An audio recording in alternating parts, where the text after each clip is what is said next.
এবার মায়ের নবী চোখের পানি ছেড়ে দিয়া কয়, মাগো আমি বুঝি এমন এতিম, আমার বাবা জগতে নাই, কিন্তু আমি যদি বাবাকে একটু দেখতাম, আমার দুঃখগুলি একটু বলতাম। মা আমেনা ডাক দিয়া কয়ে, দেখা সম্ভব না রে বাবা, তোমার বাবা দুনিয়ার থেকে বিদায় হয়ে গেছে। ছোট্ট বাচ্চা সান্ত্বনা দিয়ে মা কুলায় না। এবার আল্লাহর হাবিব মায়ার নবী মা আমেনাকে ডাক দিয়া কয়ে, মা তাইলে একটা কথা দাও, যদি তুমি আমাকে কথা দাও, যদি আমার বাবার কবরটা একটু দেখতে সুযোগ কইরা দাও, তাইলে আমি আজকে ঘরে যাব, আর নাইলে আমি মুহাম্মদ ঘরে যাব না। কন্যা আল্লাহু আকবার। এই কথাটা যখন বললেন, মা আমেনা আঞ্জা করে দিয়া কয়, বাবা রে, ও বাবা মুহাম্মদ, চল চল চল, তোর দাদার সাথে একটু আমি কথা বইলা নেই। মা আমেনা এবার হাঁটতে হাঁটতে আল্লাহর হাবিবকে নিয়ে গেলেন।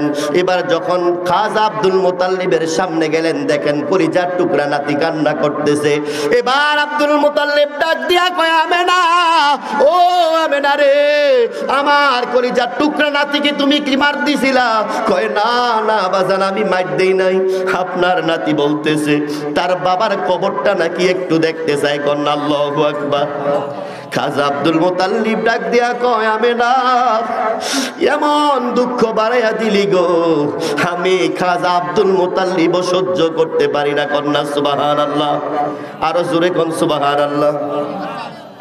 নবীজির দাদাও কান্দে, মাও কান্দে, নবীজিও কান্দে।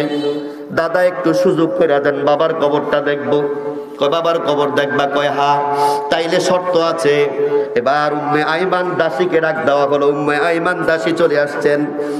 মা আমেনাকে ডাক দিয়া বলে, আমেনা, আমেনা রে, এই উম্মে আইমান দাসীকে সহ নিয়া তুমি আমেনায় যাইবা, আমার নাতি মুহাম্মদকে সাথে নিয়া যাইবা, কারণ আমার নাতির উপরে অনেকের ক্ষোভ আছে। আমার নাতিকে একা একা তার বাবার কবর দেখতে দেওয়া যাবে না। কন্যা সুবহানাল্লাহ। এই কথাটা যখন বললেন, একটা উট ডাক দেওয়া হলো। বলে, এই উটটা সাওয়ার করে তোমরা যাইবা। যাওয়ার পরে আমার কলিজার টুকরা আব্দুল্লাহর কবরটা দেখার পরে আমার নাতির একটু মনটা খুলে দেখতে দিও। আবার যখন জিয়ারত শেষ হইয়া যাইব, আমার নাতিটাকে আবার সুন্দর কইরা আমেনা তুমি আবার আমার কাছে পৌঁছাইয়া দিবা। কন্যা আল্লাহু আকবার। দাদাদের এরকম আবেগ থাকে কি থাকে না? আপনাদের যাদের নায়নাত কুরাছে দেখবেন, নিজে পকেটে টাকাটা লইয়া আগে নাতিরে কিনা খাওয়ায়। বলেন ঠিক কিনা? আব্দুল মুতাল্লিব ডাক দিয়া কয়, আমেনা, যাইতে পারো, শর্ত আছে, তবে আমার নাতি মুহাম্মদকে একা দিতে পারবো না।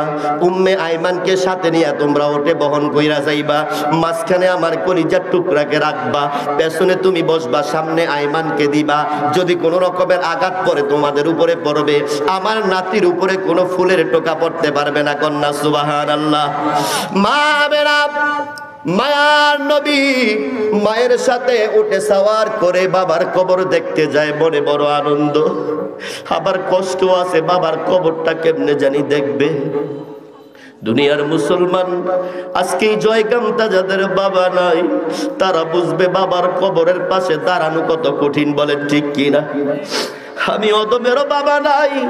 আজকে যদি বাবা থাকতো, আত্মীয়তার পেছে হয়তো এই মাহফিলেও আসতো, কোনো না কোনো একটা জায়গায় বৈশা বৈশা বিনয় বিনয় একান্ত সন্তান ওয়াজ করে শুনতো। আব্দুল মুতাল্লিব পাঠায়া দিয়া রাস্তার পাশে দাঁড়ায়া দাঁড়ায়া দেখে কেমনে তারা যায়। আল্লাহু আকবার। যাইতেছে যাইতেছে, যখন চোখের আর কোনো তাওয়ার পরে না, চলে গেলেন। এবার যাওয়ার পরে কবরের পাশে যায় মা আমেনা ডাক দিয়া কয়, কলিজার টুকরা মুহাম্মদ রে, বাবার কবর দেখার জন্য আসছো রে? ওই যে দেখো, ওইটা তোমার বাবার কবর। কন্যা সুবহানাল্লাহ। এবার আমেনা স্বামীর কবর দেখলে কান্না আসে কি আসে না? নেককার স্ত্রী যদি হয়, স্বামীর কবর দেখলে সহ্য করতে পারবে না। বলেন ঠিক কিনা? স্বামীরাও যদি নেককার হয়, স্ত্রীর কবর দেখলে সহ্য করতে পারবে না। বলেন ঠিক কিনা? কলিজার টুকরা মুহাম্মদ উটের থেকে লাফ দিয়া পইরা বাবার কবরের পাশে যাইয়া হাউমাউ করে চিল্লা চিল্লি করে কান্দে। মুসলমান যাদের বাবা নাই, যাদের মা নাই, তারা একমাত্র বুঝবে ব্যথাটা। বলেন ঠিক কিনা? মায়া নবী কান্দে, যখন কান্নাকাটি করতেছে, আল্লাহ রাব্বুল আলামিন ডাক দিয়া কয়, জিব্রাইল, ও জিব্রাইল, আমার বন্ধু আমার হাবিব যদি এমনি কান্না করে রে, আমি আল্লাহ সহ্য করতে পারি না। কন্যা সুবহানাল্লাহ, আরো জোরে জোরে কোন সুবহানাল্লাহ। ফেরেশতাদেরকে ডাক দিয়া কয়, এই যাও আবার হাবিবকে বলো, মোহাম্মদকে বলো যেন এভাবে না কান্না করে, আমি আল্লাহ সহ্য করতে পারি না। আমি আল্লাহর আরশ আজিমটা থরথর করে কাঁপতেছে। কন্যা আল্লাহু আকবার। মা আমেনা ডাক দিয়ে গেলেন, বাবারে আর এভাবে কান্না কইরো না। মাও কান্দে, সন্তানও কান্দে। কান্না কইরা এবার আবার সাওয়ারি চলে যাবে দেশের মধ্যে, মক্কায় চলে আসবে। যখন উটের মধ্যে উঠলেন, হঠাৎ করে মা আমেনার ব্যথা আরম্ভ হয়ে গেল, পেট ব্যথা আরম্ভ হয়ে গেল। উম্মে আইমানকে ডাক দিয়া কই, উম্মে আইমান, ও উম্মে আইমান রে, আমি পেটের ব্যথা সহ্য করতে পারি না। এই কথাটা বলে মুহূর্তের মধ্যে মা আমেনা উটের উপর থেকে জমিনে পড়ে যায়। কন্যা আল্লাহু আকবার। এমন ব্যথা আরম্ভ হয়ে গেল।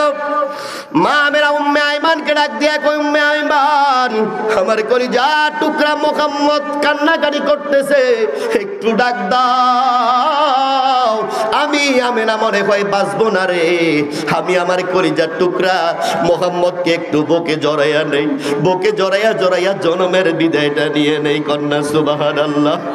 উম্মে আইমান আল্লাহর হাবিবকে মায়ার নবীরে টান দিয়ে আল্লাহ, ওগো মায়ার নবী মুহাম্মদ, আসো, তোমার মা তোমাকে বুকে জড়াইতে চায়। এভাবে যখন বুকে জড়াইলেন, মা কান্নাকাটি করে, মায়ার নবীও কান্নাকাটি করে। মা আমেনা ডাক দিয়া কয়, বাবা রে, দুনিয়াতে আসার পরে বাবা দেখো নাই, এই 6 বছর বয়স হয়ে গেল রে বাবা মুহাম্মদ, আর মনে হয় আজকে থেকে আর মায়ের মুখটাও তুমি দেখবা না। কন্যা আল্লাহু আকবার। আরো জোরে কোন আল্লাহু আকবার। আল্লাহর হাবিব কান্নার রুলে পড়ে গেলেন, কান্নাকাটি করে কয়, বাগো আপনি এই কথাটা বললেন না, আমি কেমনে সহ্য করব, আমি কেমনে যাইয়া দাদার কাছে আমি জবাব দেব, কারণ দাদা তো বইলা দিছে আমাকে আপনি নিয়ে যাবেন। এখন যদি আমি আপনাকে না নিতে পারি, আমার দাদা আব্দুল মুতাল্লিবের কাছে আমি কি জবাব দিব? কন্যা সুবহানাল্লাহ। এবার বুকে জড়ানো অবস্থায় মা আমেনার এমন ব্যথা হয়ে গেল, মা আমেনা দুনিয়া থেকে ইন্তেকাল করে চলে গেলেন। কন্যা ইন্না লিল্লাহি ওয়া ইন্না ইলাইহি রাজিউন। অনেক লম্বা কাহিনী, যেই কথাটা বলতেছিলাম রে মুসলমান, এবার উম্মে আইমান সহ লাশের ব্যবস্থা করে এবার যখন মক্কার দিকে চলে যাবেন, মক্কাতে এবার উটের মধ্যে সাওয়ারি হইলেন। আসার সময় আসছিল 3 জন, বলেন ঠিক কিনা? মা আমেনা আসছিল, আল্লাহর হাবিব আসছিল, উম্মে আইমান আসছিল, বলেন ঠিক কিনা? এবার যাওয়ার পথে 2 জন, একজন কইমা গেল, আগের দিনে মোবাইল ছিল না, ব্যবস্থা ছিল না, বলেন ঠিক কিনা? এবার আব্দুল মুতাল্লিব মক্কা নগরীর থেকে টেনশনে পড়ে গেলেন, আমার কলিজার টুকরা রাত্রে আবেরায় নিয়ে গেছে, কি জানি হইল, কি জানি হইল, আমার পুত্র বধূ আসে না, উম্মে আইমানও আসে না, আমার কলিজার টুকরা মুহাম্মদও আসে না, কি জানি হইয়া গেল, কি সমস্যা হইল। এই কথাটা বইলা হাজা আব্দুল মুতাল্লিব এমনি রাস্তার দিকে তাকাইয়া রইলেন। আল্লাহর নবী, মায়ার নবী ওই উটে বহন কইরা আস্তে আস্তে আস্তে আস্তে যখন কাছাকাছি চলে আসতেন, আব্দুল মুতাল্লিব তাকাইয়া রইলেন, কিরে উটের মধ্যে 3 জন পাঠাইলাম, এখন তো 2 জনের কল্লা দেখা যায়, মাথা দেখা যায়, চেহারা দেখা যায়, একজনতে দেখা যায় না। আব্দুল মুতাল্লিব একটা দৌড় দিয়ে উটের কাছে আসলেন। এবার আল্লাহর হাবিব মায়ার নবী উটের থেকে লাফ দিয়া কয়, দাদা বড় আবদার জানাইছিলাম বাবার কবরটা দেখার জন্য, দুনিয়াতে আইসা বাবা দেখি নাই, বাবাকে দেখার জন্য একটু ইচ্ছা জাগছিল, কবরটা দেখতে গেলাম, আপনি আমার মাকে জিম্বাদারি দিয়া পাঠাইছিলেন। ও দাদা, আমার কপাল কত খারাপ, আমি ওই জায়গায় যাইয়া আসার পথে আমার মাকেও জনমোত্তরে বিদায় দিয়ে আসলাম। কন্যা আল্লাহু আকবার। আব্দুল মুতাল্লিব কান্নার রুলে পড়ে গেলেন। কি রে মোহাম্মদ, এটা কি কো? আমি তোমাকে কেমনে সান্ত্বনা দিব? তোর বাবা নাই, আমি নাতিরে আদর কইরা একটা জায়গায় নিয়ে যাইতাম, মানুষ বড় সম্মান করত। আমি আব্দুল মুতাল্লিব কাবা ঘরের খাদেম হিসেবে দায়িত্ব পালন করতাম, মোতাওয়াল্লি হিসেবে দায়িত্ব পালন করতাম। যখন এই মানুষ আমার কাছে আসতো, আমি ওই জায়গায় নিজের চেহারাটা দেখানোর চেষ্টা করতাম না। আমার কলিজার টুকরা মোহাম্মদকে সামনে রাখতাম, সান্ত্বনা দিয়ে রাখতাম। কন্যা সুবহানাল্লাহ। আব্দুল মুতাল্লিব ডাক দিয়া কয়, কলিজার টুকরা নাতি, ও মোহাম্মদ রে, কেমনে ওই জায়গা থেকে তুমি আসলা? আমি আব্দুল মুতাল্লিব তো সহ্য করতে পারি না। মায়ার নবী কান্দা কান্দা কয়, দাদা একটু বলেন না, আমার মা বাবার সান্ত্বনাটা আমি কোথায় গেলে পাবো? কন্যা সুবহানাল্লাহ। আল্লাহ রাব্বুল আলামিন ডাক দিয়া কয়, জিবরাইল, ও জিবরাইল, আমার